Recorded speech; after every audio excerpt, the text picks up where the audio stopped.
Hi everyone and welcome to my channel. So here are 5 things that we didn't know, and I did like plenty of research before we went that I didn't know about going to Sri Lanka, and I thought, do you know what, let's share them with you guys because they're really handy to know. So number 1 is I've never ever been on holiday anywhere where you literally just can't get in the sea. And there were places in Sri Lanka at various times and like big stretches of beach where you just couldn't go in the sea because the riptide was so bad. Like you could pretty much go up to your knees, maybe your like tummy, but that was about it. Definitely not suitable for swimming. And we did actually read on the reviews of our hotel that in the January, we went in the February, someone had actually died, and actually a local girl had died not long before we went, just in the riptide. So I just think it's something we didn't know about, and I don't think they make a big enough deal about it out there. You know what it's like with the UK, we've got such high expectations for safety and whatnot, but actually I think abroad everyone is a little bit more laid back, and it's just something that I would really have liked to have known before we'd gone there, because if I hadn't read these reviews and I'd have just let the kids go in the water, I mean, there are some of the places there are flags up, but you know what, different flags mean different things in different countries. And I was just saying, do you know what, people don't necessarily know. Like I grew up sailing, so I kind of have a better idea than most people, but a lot of people don't know what these flags mean.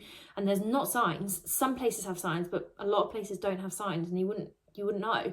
So I was thinking, oh, we'll go snorkeling in that hotel. Can't go snorkeling because, you know, you get taken out. So definitely something to know before you go. It's not a problem. There's always places you can go or different times, but definitely worth knowing. So the second thing is entry visas. When we got there, I did do a bit of research on this beforehand, and I couldn't find anything that said we needed any entry visas, but we needed entry visas when we got there, and we got charged $60, I think it was, per person, which when you're a family of 5 is quite a lot of money that we weren't expecting to pay, and we couldn't get through customs without paying them. So I mean, it's just one of those things, you suck it up and pay it, but I just wish I'd known so I could have budgeted for it. But it's not something that popped up before we went ahead and booked. Number 3. Now, I know this sounds stupid, but as Brits, we are all a bit of a nightmare for burning.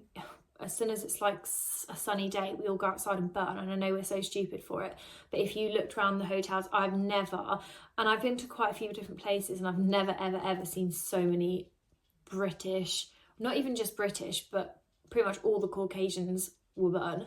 It was wild, and I appreciate it's really close to the equator, so most people should have worked that one out, but honestly, just overdo it with the suntan lotion, especially for the first few days till you get used to it.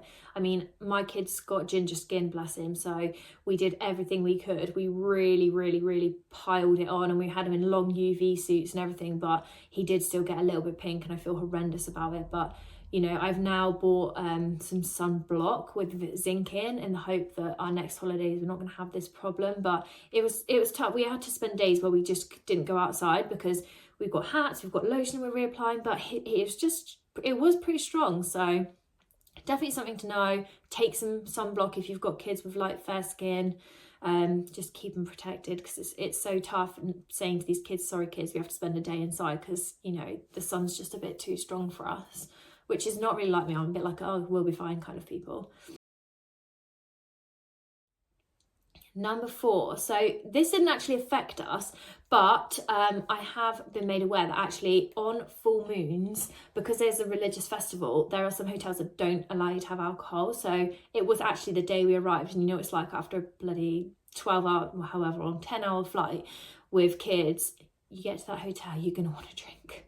But yeah, luckily our hotel was fine, but I do know others along the strip that we were not serving alcohol because it was this religious festival day.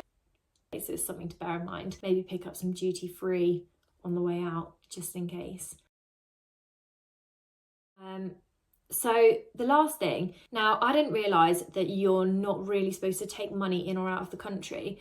I only realised this when I read some reviews for the hotel, and they were talking about cash machines and stuff, but we got all our cash online in the UK. we just ordered currency like you normally do. So I wasn't aware this was a thing. Luckily, it didn't affect us. We didn't have much. We didn't take much anyway. And we did get some cash out while we were there. But it was good to know that, you know, you can't take it home, you can't convert it, because I wouldn't have necessarily known that, and I'd have brought it back and tried to convert it and probably wouldn't have been able to.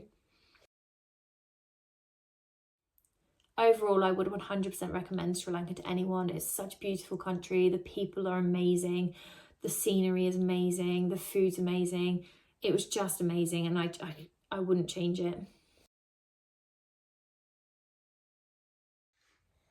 I am currently nap trapped, but I just wanted to say, if you found this even 1% helpful, I'd really appreciate it if you subscribed. Thank you.